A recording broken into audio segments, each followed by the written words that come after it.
So in case you haven't noticed, school administrators and HR departments almost everywhere have developed a new fixation over the past year. They're sending you a lot of emails about equity, not equality, equity, which is very different, and anti-racism, which is not decency. It's very different from that, too. And, of course, how evil this country is. How could you live here? You probably got a lot of those emails and thought to yourself, well, this is divisive and wrong, but you want to keep earning a paycheck. In fact, you have to because you have a mortgage, so you shut up about it. Most people do. Last week, one man didn't. A law professor at New Mexico State University called David Clements got one of those emails from his boss, the president of the university.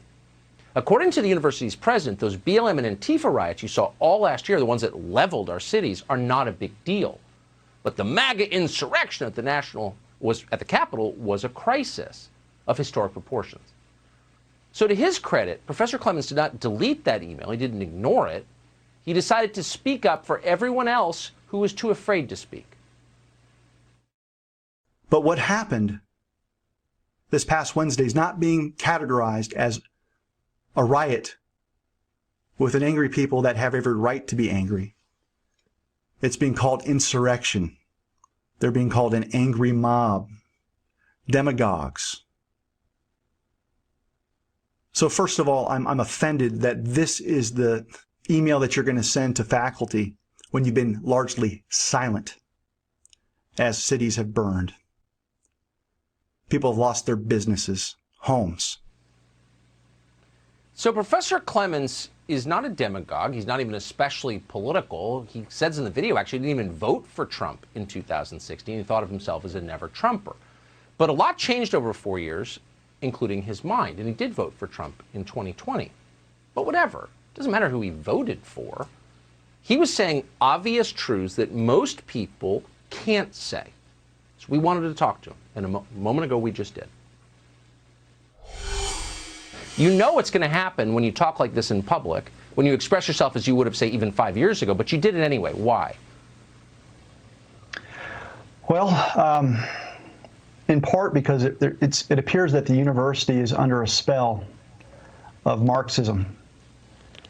20% of the faculty members out there identify proudly as Marxist. And so what I'm asking for is parity. If you're going to call out violence, call it out, but do it year-round. Don't just wait until it's politically convenient due to what happened this past Wednesday. And in part because my students have expressed the same fears that they can't share who they really are at the university. Faculty members have contacted me by the hundreds saying that this is not just a local issue here in New Mexico, but it's pervasive everywhere. And so right now what I'm dealing with are students that are enamored with critical race theory and all of these doctrines that seem to condemn America. They seem to condemn what we stand for and the miracle that this country is. And instead, we're glorifying doctrines out of communist China, and it's clear for anyone that wants to look for it. Professor, I agree with everything you've said. I think most Americans, regardless of party, would agree with what you said. But you know for a fact that the administration of the school you work for, your employers, violently disagree with what you said. Are you saying this with the full knowledge that your life is about to become much more difficult? Yes, I don't have tenure. I'm on the tenure track, so it's even riskier for me. But the fact remains that before I was a professor, I was a prosecutor, and I didn't live in an ivory tower. I didn't live in abstraction. I looked at the facts around me, and I had to represent victims of violent crimes. And I didn't leave that when I came and became a professor. And while it may be academically expedient to just talk about these theories, they have real-world consequences. And my students are in the throes of depression. They're despondent, and they are afraid to speak. And it really doesn't matter whether I voted for Trump or Biden.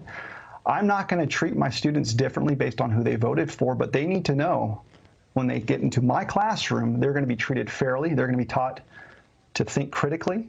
They're not going to be told what to think. And there is just an absence of that going on in our university system right now. And it's worth speaking up about. If I don't, I'm complicit.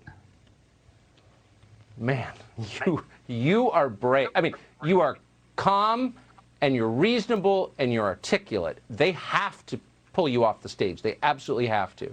And I hope when they try, you will come back and tell us about it. Because if one man can speak up as you have, it makes a massive difference, I think, in the life of the country. So I appreciate your doing it. Thank you, Tucker.